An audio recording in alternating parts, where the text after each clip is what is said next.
Hello, listener. Do you know that you can now watch every episode on YouTube and Spotify podcast? This episode, in particular, has some amazing footage from the documentary's trailer video. I haven't missed the Roundup in 23 years. I've been riding, and I missed out on a few things like a wedding and this and that. So it's a high priority on my list. If that was to ever stop, it'd be very disappointing in that. The guys talk about their fathers, their stepfathers, their grandfathers riding Roundup. It's a really honored tradition. There's a saying out there, everybody wants to be a cowboy until it's time to be a cowboy, and cowboy up a little where sometimes it's dangerous. I think a lot of people don't realize how much work we put into our horses and our cattle too. The cows really help maintain the grasslands, the Forest Service. For this Roundup, the only thing they do is a cowboy. That's it. You sleep there, you eat with each other, there's a bunkhouse, and the old tradition, the last of the old ways. If you're tired of arguing with strangers on the internet, try talking with one of them in real life.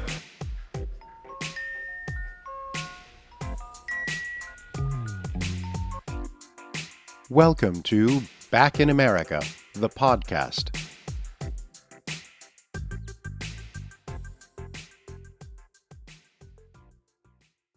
My name is Andrew Labens. I originally grew up in Nebraska by way of Montana. I studied communications, broadcasting, journalism, and stuff in college, and that's how this whole thing came about. I've known a lot of these guys from the film, from growing up around them when I was younger. My family used to travel out to Montana. They have a place out there. I knew some of these guys since I was 8-9 years old. And I always heard stories of the Roundup, and I thought maybe someone needs to document this just purely for historical sake. I never really thought beyond that. It was just, hey, there should be some sort of record of this. And so the idea came about. I contacted Brian out of the blue. I had met him at a film festival he was judging at, and he was interested, and the rest is history, I would say. Brian and we met at the University of Maryland. I was studying journalism. You were also studying journalism. I was in print, and you were in photography, right? I was in the news program. I was very interested in journalism and public affairs, and I had been taking photographs the whole time I was in college. So I continued on that path which is where I met you, Stan. Give us a synopsis of this documentary. Yes, this cattle roundup, the first iteration of it, I think, was back in 1912, was the first time they did it. So it used to be a very large roundup. Everybody would have cattle in the area that would graze on this mountain range. And it used to take them, I think, a month to round up all these cattle and sort them back out to their owners.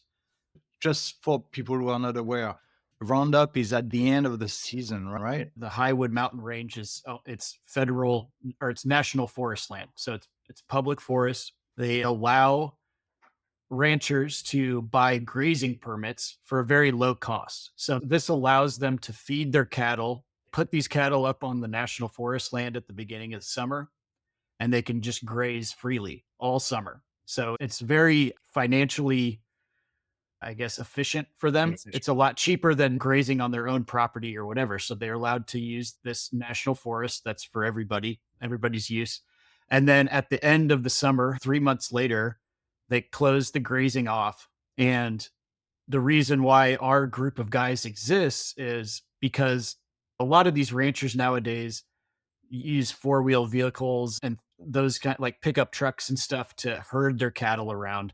And a lot of them don't ride horses very often, where our group of cowboys are very good horsemen. They know how to gather cattle in the mountains and do that. So at the end of that grazing season, they hire this group of guys to come up there and just cover the entire mountain range and find all of the cattle that have just been up there. It takes them about 10 days to do it. And I think roughly there's 2,500 to 3,000 cattle up there in the mountains. So they bring all their equipment in, all their horses, everything. They stay on site for about 10 days. And they just every single day they go out on horseback find cattle, bring them back down. And then at the end of that, they sort them to each rancher and send them back home. And then they stay with their ranches until the following season and they do it all over again. My name is Dave Crowder. I grew up in rural West Virginia until I was about 20 years old. I joined the military, and that's what put me out west in Montana. And I got out of the military, out of active duty for a few years, and then I was a ranch hand in Highwood, Montana, for a local ranch. How did you decide what to tell, which angle to take, which story to really narrate? Did you craft it before you go film, or how did that happen? I think that was part of the learning process for us. When we first started, you heard a lot of these guys talking about how the national forest, they don't want us up here. They're going to shut this down. They're not going to allow this to happen, blah, blah, blah.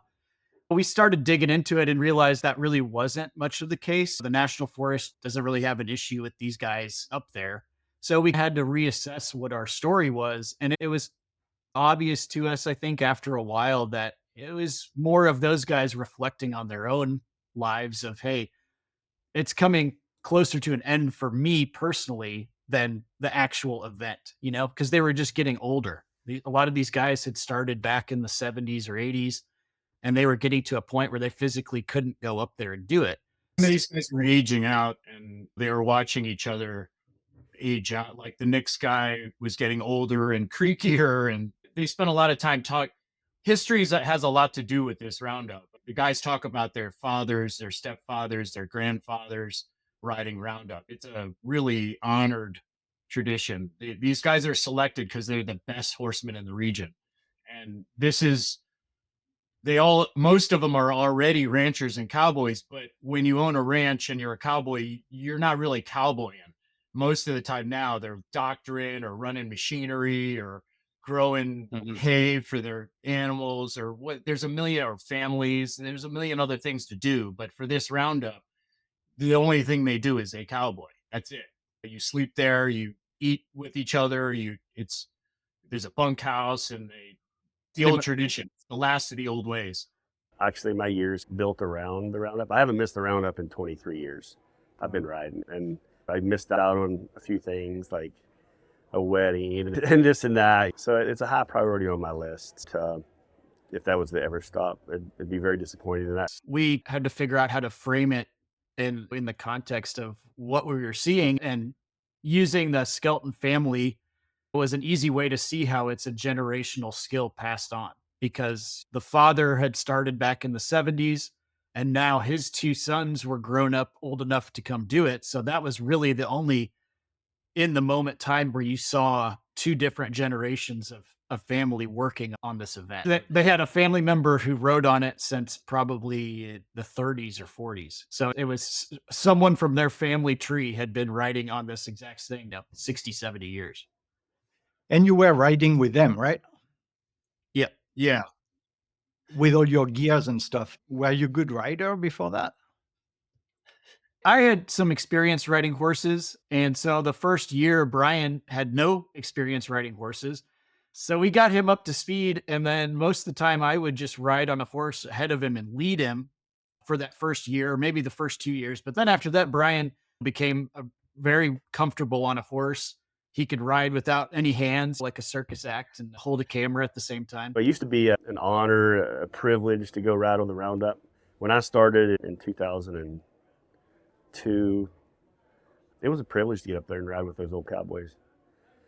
And as horses get more expensive and they get injured, it really pushes a lot of guys from riding. And they can't get away for 8 days. It used to be a very loyal crew like Art, Tom Skelton, Dave Ripley, myself. We rode for, like, the Skelton's grandfather, Dave Loam. He rode for 50 years, they say, every year. And we've got a few young guys now that are pretty dedicated, but life gets in the way. Yeah. And then they can't ride. And I understand that completely. How many years have you gone there? We started in 2009 was the first year. And by the time I think we finally finished shooting was 2016 or 2017.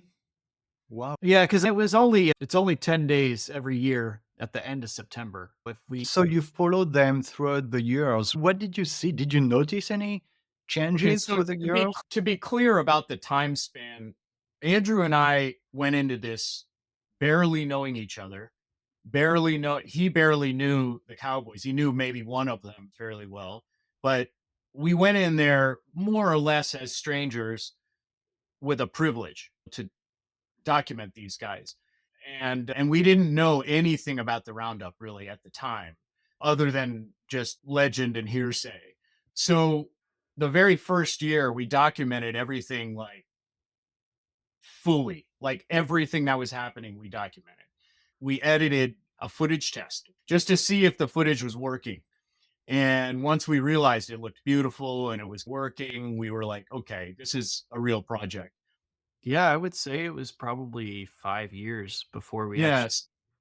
started. Yeah. So Stan, what happened was when those 5 years were passing, the Cowboys asked us, they said, hey, you guys are welcome back if you'd like to come back and continue filming, which in my eyes was a huge privilege because at that time we became very good friends with the Cowboys and they accepted us not as filmmakers, but just as friends, which was a huge compliment to both of us.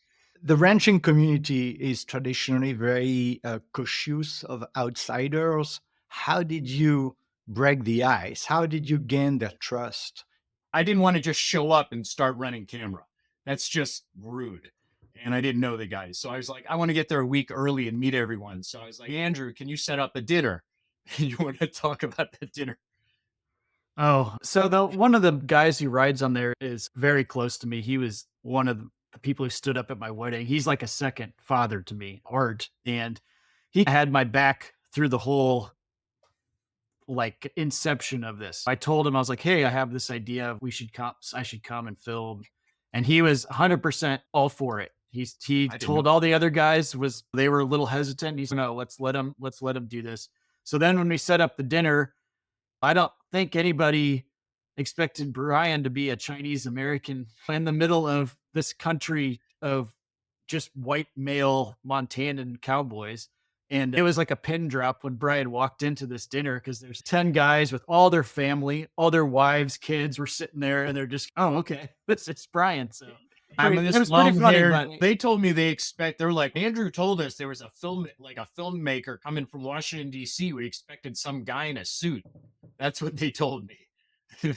And I showed up dressed like they dress, and I have long hair and I'm Asian, and they were a little confused when all the guys went to the back of the room. Yeah, it was different because when we go ride, there's 8 of us and a cook, and that's pretty much all the people that are ever there. We don't really see anybody extra, and to have those guys and Brian for that first few days of that first year, we just didn't know about him. But geez, now that we know him, yeah, we love them. They came back several years to finish it, but it was definitely a little different. Just Brian and his experiences in life. And I was in Afghanistan about the same time he was. I was with the Air Force, but he was there doing a documentary, and so we bonded pretty quick. Brian, do you think that your background really changed the way you documented the film, or did it change some of the outcome of this film? I mean, inherently, my upbringing as an Asian American makes my perspective of everything in my life a little bit different. And that might be why I'm interested in culture and sociological issues and things, because I'm not Black and I'm not white and I'm not Latino. So I'm kind of this perpetual outsider in, maybe not in everyone's eyes, but to a certain degree. I'm able, I never felt like as a child I really fit in anywhere because of that. I grew up in a place that were not very many Asians. So I guess that forced a degree of adaptability within my personality. It's a survive or die. Like I have to adapt. So on that aspect, yes. As far as the filmmaking and getting along with the guys and getting them to trust me, that's more just I think just as a person, not my ethnic Yeah. upbringing. I think the fact that I've done many things and been many places, and I think that really helps, of course. I remember one of the guys, or more than one of the guys, saying, I bet you never met guys like us before. And I'm like, not Cowboys, but yeah, pretty much every band I've ever traveled with is like you jackasses. And they love that. I think the fact that I'm adaptable and I'm respectful, I think they were surprised that despite not riding a horse, I was able to. I remember most of those guys that said, I don't know if you realize just how dangerous what we're all doing and what you're doing right now is. And I don't know if you're courageous or stupid, but either way, I'm surprised you're doing as well as you are. Tell us about the responsibility those guys have. Yeah, it's definitely an important job to have them get done because each one of those cows that they round up is worth anywhere from $1,000 to $2,000 when they go to market and everything like that. That's a big pressure point for them was always trying to find every single cow up there because they definitely don't find them all in that 10-day period. How We many would cattle are we talking about? there's about 2,500 that they would gather. Wow. So yeah, and I mean that's down from what they used to do. I mean they used to say it was close to like 8,000 way back, in the early 1900s. But I mean they Isn't it understand like that. 50,000 acres? Yeah, something like that. 50,000, I believe. So Um at the end of Roundup, there's usually like maybe a handful of strays. We're not talking tons. We're talking like single digits. yeah, but they understand that it's business, so they work as hard as they can because it's their fellow neighbor that they're helping out to find this and it's part of their income, part of their livelihood. It's definitely an important thing and they take it seriously. They have their fun for sure, but they know that they're up there to do work. Pride has a lot to do with it too. The fact that they're Mm. proud to be the best horsemen. They're proud that they've been doing this for generations. They're proud to be good at what they do. So they want to be good cowboys. Yeah, Now, they don't like to hear criticism. They've gotten it definitely from different ranchers who, you know, tell them, "Hey, you didn't get all my cattle or you left a couple up there." And they don't take too lightly to that. It's pretty serious for someone to be calling them out when they're up there busting their ass to do this for them. Yeah, they're definitely prideful for sure. Yeah. How do you think they see the rest of the US? It must be, they're pretty remote. What is their vision of the world when you are at camp by the fire? What do they tell you about their vision of America? It definitely changed right in front of our eyes working on it because things just became way more accessible with the internet, with Amazon delivery, with all these things that are now at their fingertips, which for a very long time were not. They understand things that go on in the world. I think sometimes their viewpoints can definitely be narrow because of the remoteness of their job and what they do is such an outlier to the most of the country that people to this day don't even know that cowboys like this are still out doing things like that. But at the same time, they were always very open to most anything, any ideas or news or anything like that. They were willing to sit there and discuss and talk about it. And a lot of we talk times, about politics, we talk about anything. everything, They travel, culture. Yeah, they like to learn about things and they're not shy with their opinions, but they're also not completely unchanging. They adapt to things and they're Mm. very aware of their current situation is a very outdated process. There's a lot of things that have changed in the agriculture, ranching business that they are very well aware of that as much as they'd like it to be, hey, let's cut off from the world and take the horses up and not hear anything, they know that they can't do that. So they got to call their spouses back home and make sure things are still operating correctly while they're on the roundup. And so they're very aware that the world is changing. And I think they also that helps them not take it for granted that they get to Right. do stuff like this. You're right, Stan. The fact that they are remote, not just from the coasts or from DC or from cities, they're remote from even their own communities. Like these guys are kind of outsiders, even in their own community. I remember we went to Great Falls to go eat at a steakhouse, and old man Skelton looked out, and all these people were peering out of the kitchen door. And I was like, what's going on? And he goes, and I think Shane was like, none of them are used to seeing.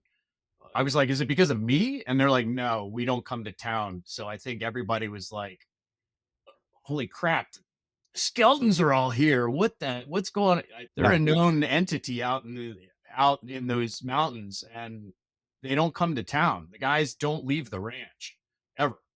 There's a saying out there, everybody wants to be a cowboy until it's time to be a cowboy, and cowboy up a little, where sometimes it's dangerous. You're riding young horses, and sometimes they act up and buck and rear over. But I think a lot of people don't realize how much work we put into our horses and our cattle too, to ensure our cattle are healthy and our horses are healthy, and that the range cows out there, and the cows really help maintain the grasslands, the Forest Service. So we gather in there, it's about 60,000 acres of Forest Service that we ride. And knock on wood, but the Highwoods haven't had a fire up there in 100 years because the cattle keep it grazed down. So when lightning strikes or there's a fire, there's not a lot of fuel there for those fires. So the cattle really help maintain our environment. And I think a lot of people from the city that don't really realize how that all works out, and that we really care for our cattle and our horses passionately. They make us money, but also we want to make sure they're healthy. What do you hope people get out of this? I think the biggest thing to take away is just to enjoy what you do, enjoy your life. And I think getting people to see that this is how these guys live their lives and this is a real thing. And I think that's the biggest thing for me. We didn't go into the politics or the food process or anything like that. It's more of these guys do something that they love to do.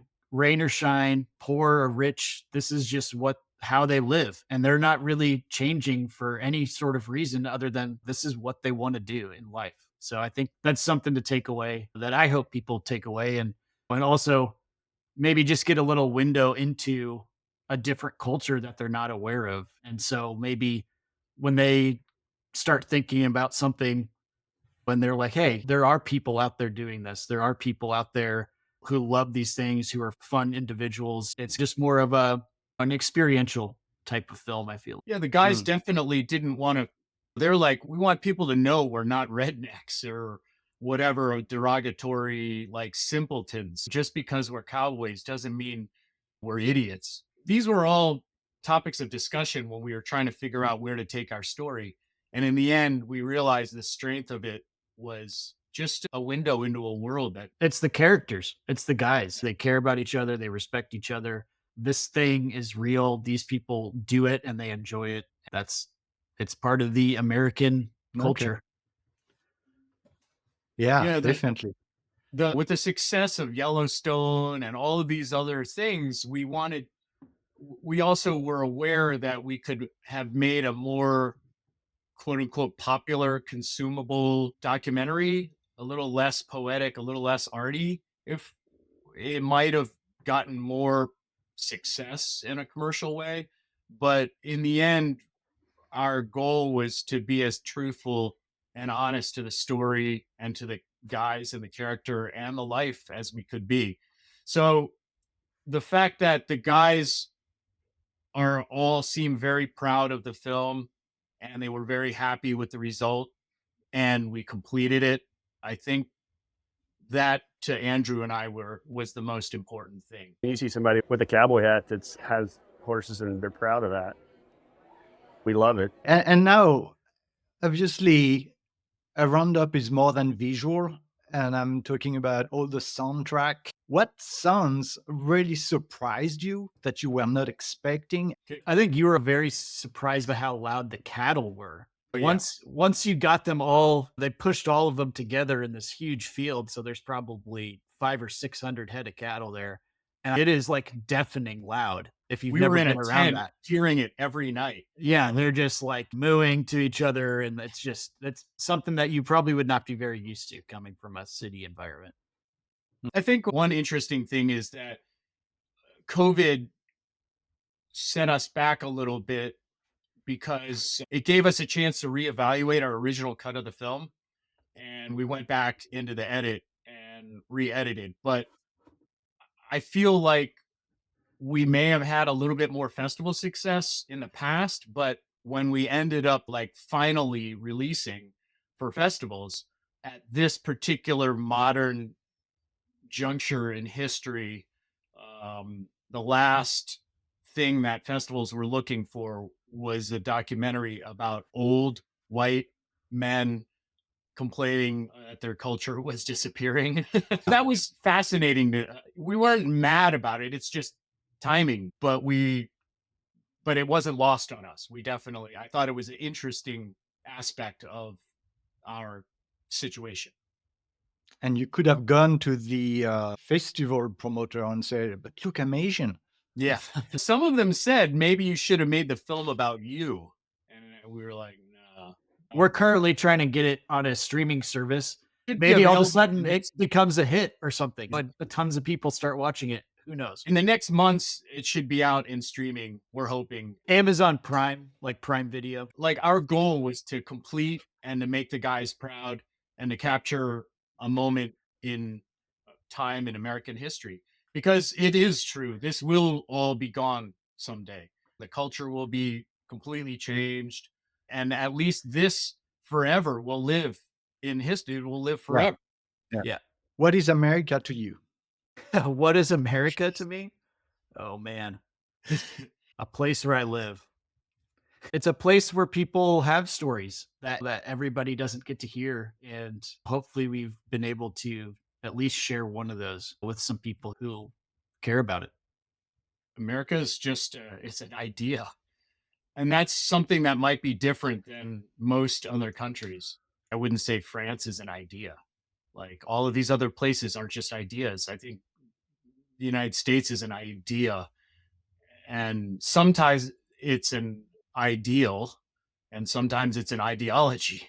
But it's all dependent on the individuals that you're going to be asking. And for me, it's just an idea. It's my existence is so different than the existence of these cowboys, and actually even a little bit different than Andrew's existence and yours. But we find common ground.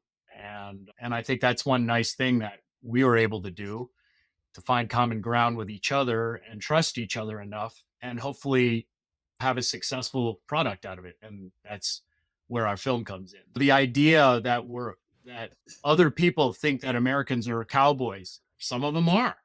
And then the idea that some Americans are artists, and that's what we are. So I don't know if that there's no real straight way to answer that. What is America to you? You know, I served, so it's the greatest country on the earth. I do feel that way. I get a little emotional because I served. Yeah.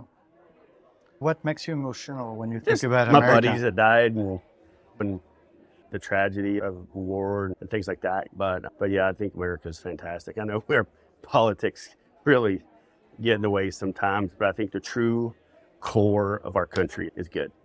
If we can just get past the division and the politics side of it, I think no matter who's our president, I really do feel like our country. I've seen a lot of things being overseas, and we live in the greatest country, I feel, what we got going on in our people. But the tragedy is it takes something like 9/11 or something like that for our country to figure it out, that we got to take care of each other. I hate that big division in our country that we have sometimes, but I do. I love America. I love it. I was glad to serve. When you think America, what do you see? If you close your eyes and just visualize an image? The flag, the American flag, the eagle, what represents our country. When I think about the vast land that you fly over, like we did yesterday from Montana here, and look over it, and it's the whole thing. Thank you for listening. If you want to learn more about this documentary, check out its Facebook or Instagram page. Search for Only Roundup Remains. Links are also available in the episode description.